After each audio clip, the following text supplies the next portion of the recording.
Bom, bom dia, Pedro. Bom dia, é um prazer estar aqui. Prazer é todo nosso. Muito obrigado por estar aqui com a gente. Contexto, como a gente estava conversando, é a respeito da grande transformação do Grupo Ultra nos últimos 30 anos. Nossa pesquisa no ambiente empresarial brasileiro mostra que as empresas que tiveram maior sucesso foram aquelas que tiveram uma grande transformação. Transformação profunda na sua escala, no seu escopo, no modelo de negócios, na geografia de atuação, na cultura empresarial, na sua liderança, ou seja, grandes transformações foram o segredo do sucesso para aquelas empresas que tiveram maior geração de valor para os acionistas. E o Grupo Ultra é um desses exemplos, né? Então, primeiro, eu queria te dar os parabéns aí pela trajetória e, olhando para trás, talvez bater um papo a respeito dos aprendizados nesses últimos 30 anos, né? Talvez a gente pudesse começar com a pergunta que é: quanto disso foi planejado e quanto foi um pouco de oportunismo? Eu acho que substancialmente foi planejado. Eu acho que a primeira característica é que a administração sempre foi profissionalizada.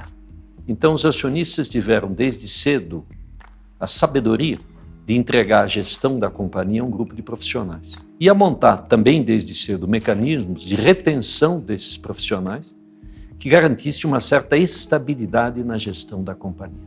Acho que esse é o primeiro segredo da Ultrapar. Uma empresa de origem familiar que desde o começo adotou a profissionalização e, portanto, a meritocracia como base da escolha dos gestores da empresa. O segundo, eu acredito que tenha sido, desde logo, uma disciplina financeira muito rigorosa. O Brasil tem as características que todos conhecemos: o dinheiro é caro, escasso. Então, o grupo sempre adotou uma postura de conservadorismo financeiro. Em termos de gestão, os princípios básicos de gestão sempre foram respeito ao cliente e ao acionista. O respeito ao acionista é essencial para você usar o mercado de capitais como fonte de recursos para crescimento, que é o que fizemos em diversas ocasiões. Me diz uma coisa, nesses últimos 30 anos, se a gente olhar, o Grupo Ultra hoje é muito diferente do que ele era 30 anos atrás. Por exemplo, um dos grandes negócios hoje, a Ipiranga, não era parte do portfólio, foi uma aquisição. A internacionalização, a entrada no mercado de farmácias, ou seja, vocês mudaram o mercado de atuação, fizeram algumas aquisições que foram muito importantes. Como é que isso aconteceu? Como é que esses grandes movimentos estratégicos aconteceram? Vou começar com o caso da Ipiranga. Nós éramos o principal player no Brasil no mercado de GLP. Então, nós estávamos no mercado de combustíveis, tínhamos um market share da ordem de 20% no mercado de combustíveis, de GLP, não víamos possibilidade de crescer. E, portanto, para crescer no mercado que a gente conhecia bem, nós tínhamos que entrar no mercado de combustíveis líquidos. Então, muito cedo, nós identificamos essa necessidade e, a rigor, a compra da Ipiranga só se materializou na terceira tentativa. Ou seja, a Ipiranga já era um target nosso anos antes dela ter se materializado em 2007. Por volta do ano 2002, nós havíamos tentado uma primeira aquisição da Ipiranga num acordo com a Petrobras, fizemos uma proposta conjunta à Ipiranga que não foi aceita. Fizemos uma segunda tentativa mais 3 anos depois e, finalmente, conseguimos montar uma equação e a operação se concretizou apenas em 2007. Então, não foi fruto do acaso, não foi uma visão oportunista, foi uma visão de crescimento no mercado adjacente ao que nós já atuávamos e, portanto, conhecíamos muito bem. O crescimento da nossa atividade sempre se deu próximo aos mercados em que nós temos segurança, experiência, gente, conhecimento. O mercado bom é aquele que você conhece bem. A Oxiteno tem market share da ordem de 75% da sua área de atuação no Brasil. Então, a única possibilidade de crescimento do negócio era sair do Brasil. Mas resolvemos sair do Brasil mantendo o mesmo tipo de tecnologia, o mesmo tipo de produto, o mesmo tipo de operação, para mexer apenas em uma das variáveis, a variável geográfica, para diminuir o risco do processo de internacionalização. Então, o processo de internacionalização seguiu uma lógica de crescimento gradual e de aproveitamento integral do conhecimento que nós temos pela presença de décadas nesse mercado.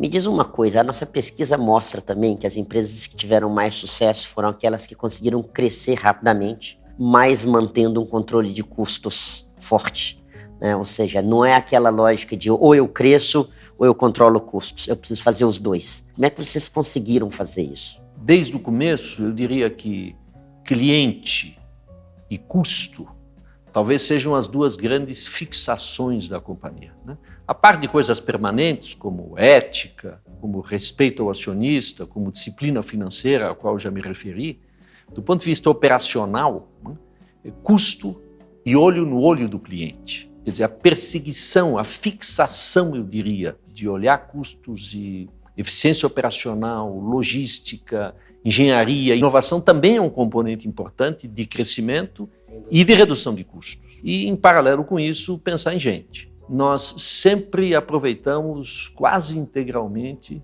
as equipes que vieram com as empresas compradas. Sempre que tinham afinidade cultural com a companhia, elas rapidamente se adaptaram à nova companhia e ficaram na companhia. O Grupo Ultra tem uma cultura forte, como você falou, veio lá do início, né? Como é que você consegue trazer essas pessoas competentes e manter a cultura forte? O grupo instalou com pioneirismo no Brasil sistemas de remuneração variável e sistemas de pagamento, de retenção de pessoas com ações. Essa foi uma concepção original do Peri Igel, que reteve, em 1984, um conjunto de 3 executivos, que depois foi ampliado em 1994 para mais 2 executivos, mediante concessão de ações com períodos de vesting que variaram entre 10 e 20 anos. E um valor substancial, não foram valores pequenos. Um valor relevante de ações. Depois disso, já na gestão do Paulo Cunha, que foi quem liderou durante todo este tempo essa trajetória de crescimento e de progresso do Ultra, criamos mecanismos mais institucionais de remuneração variável com ações. São esquemas hoje vinculados à geração de valor, para que elas sejam eficientes em termos de retenção, mas eficientes também. Tornando os novos acionistas sócios do crescimento, do progresso e da rentabilidade da companhia. Operar no Brasil nos últimos 30 anos não foi fácil, né? Nós tivemos inúmeras volatilidades, planos, hiperinflação, juros muito altos, a instabilidade política. Como é que vocês conseguiram manter esse curso e ter uma visão de planejamento, como você falou, num ambiente tão volátil? A natureza dos negócios que o Ultra escolheu para atuar são negócios com características de alto grau de resiliência. Eles são menos sensíveis aos humores da economia. Então, se você pensa em GLP, é um produto que tem crescimento baixo no Brasil, mas é um crescimento continuado. E quando o Brasil teve 2 anos, 3 anos de recessão, como teve recentemente, o GLP não reduz, porque as pessoas continuam cozinhando. Usando gás de cozinha. Usando gás de cozinha para os mesmos objetivos, com os mesmos fins que usavam antes, né? De uma maneira geral, os negócios em que nós atuamos, propositadamente, são negócios mais resilientes, portanto menos voláteis, portanto menos sujeitos aos humores da economia brasileira. Eu imagino que o grupo vai pensar em... quantos anos tem o grupo hoje? O grupo começou em 1937. Ou seja, tem 81 anos. E eu imagino que vocês têm a visão de continuar por mais 81 ou mais, né? Mas se a gente pensar só os próximos 30, talvez, quais são os grandes temas que vocês estão vendo, que vocês estão pensando no sentido de perpetuar o grupo? Felizmente, em todos os nossos negócios, a gente vê grandes oportunidades de crescimento. Exemplo simples, o GLP, por exemplo, no Brasil, gás liquefeito de petróleo, tem hoje uso restrito por conta de uma legislação obsoleta. Então, esse tipo de restrição perdeu inteiramente o sentido econômico. E, do outro lado, o aumento da produção de gás no Brasil, de gás natural no Brasil, vai gerar como coproduto um aumento de disponibilidade de GLP no Brasil. A forma de atingir o consumidor vai ser diferente no mundo digital. 30 anos atrás, você entregava semana sim, semana não, ultragás no seu portão. O caminhãozinho que vinha com a música. Ia automaticamente para a residência do consumidor. E hoje, mais de 80% da venda do GLP é via aplicativo de celular. Então, eu acho que o GLP é um mercado que ainda vai nos dar muitas alegrias. O mercado químico é um mercado em que a Oxiteno vai continuar o seu crescimento para ser um player relevante mundial. Se você pega o nosso negócio de combustíveis, na realidade existe uma série de negócios conexos que transitam ao redor do combustível. Seja programas de fidelidade, sistemas eletrônicos de pagamento, lojas de conveniência. Então existem muitas oportunidades, offsprings, muitos filhotes potenciais da Ipiranga, mas só vai ser colhido ao longo, eu diria, da próxima década. Então, o potencial de crescimento de todos os nossos negócios, felizmente, é muito grande. Ou seja, isso é uma ótima notícia para os acionistas, né? Que você tem uma gestão forte, com um negócio com muitas oportunidades e resiliente, é uma oportunidade muito grande. Todas essas oportunidades significam você expandir os negócios com substancialmente uma mesma base de custo fixo. Então, estamos muito animados com o futuro, estamos fazendo agora na nossa gestão quase uma troca de geração, estamos rejuvenescendo a gestão das diversas companhias e se preocupando em trazer uma geração nova que tem uma cabeça diferente, que vê o mercado diferente, que entende o processo de digitalização, que é parte do processo de digitalização. Você falou 2 vezes nesse tema digital, né? Como é que vocês estão preparando para isso? Uma possibilidade é trazer pessoas que entendem isso, né? Mas isso vai ser uma revolução muito grande que a gente está vendo. Vai ser uma revolução muito grande e eu acho que vai afetar a natureza da relação entre as empresas e os seus clientes. O exemplo que eu dei já afeta enormemente a relação, no caso do GLP. Todo o mercado de combustíveis no Brasil ou no mundo, né, vai sofrer modificações. A nosso ver, são modificações que vão se dar lentamente. A migração para o carro elétrico em algumas regiões do mundo, a migração para carros autônomos. Então, são tendências que nós estamos acompanhando e, em alguns casos, estamos tentando inventar o futuro em vez de esperar que ele aconteça. Pedro, você mencionou muito o respeito aos acionistas e a obsessão com o consumidor, né?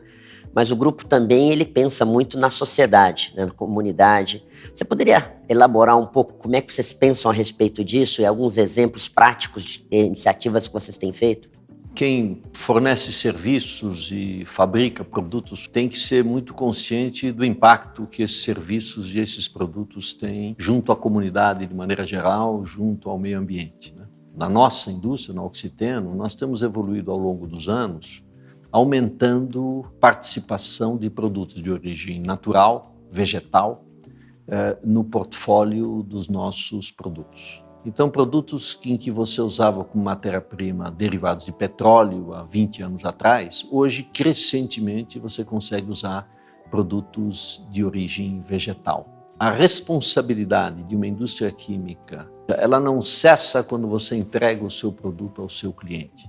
Você tem que ajudar e orientar o seu cliente a formular o seu produto de forma a minimizar os eventuais impactos ambientais negativos que o produto possa ter. Um outro exemplo importante que a gente pode dar é o caso do GLP. É um produto que é um insumo industrial, mas tem o GLP em botijões, é usado especialmente como fonte de energia para cocção. Grande parte da população pobre do Brasil usa GLP para cozinhar e o GLP tem representado uma percentagem crescente do orçamento familiar. Então nós temos trabalhado continuamente junto com o governo para achar meios de reduzir o impacto do custo de um botijão de gás para a população de renda mais baixa. Infelizmente, em alguns mercados, a gente enfrenta uma concorrência desleal.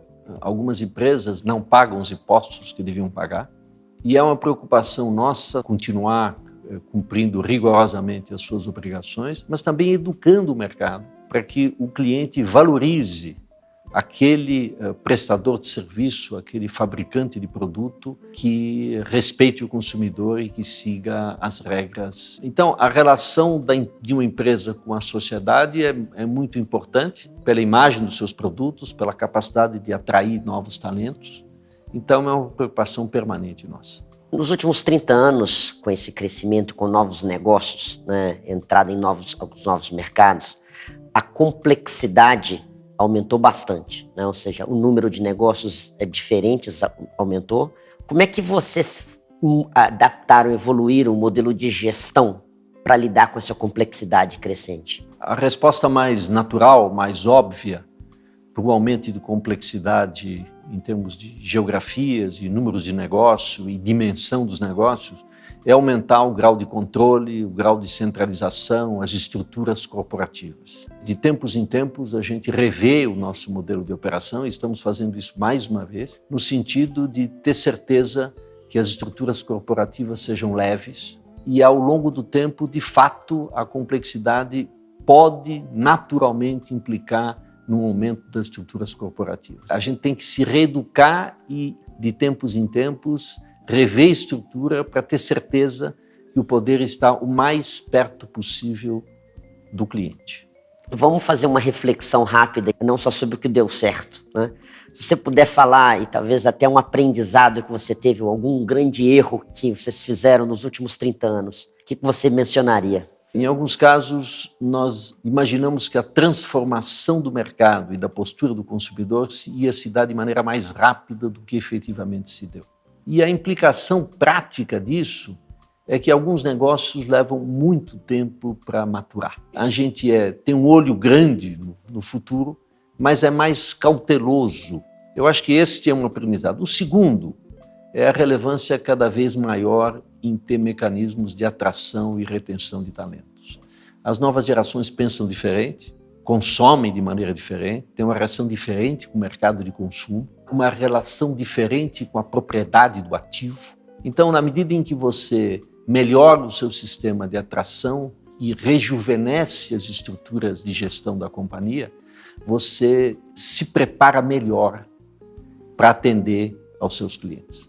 Se você tivesse que dar um conselho para o Pedro há 30 anos atrás, como pessoa, como executivo, qual seria?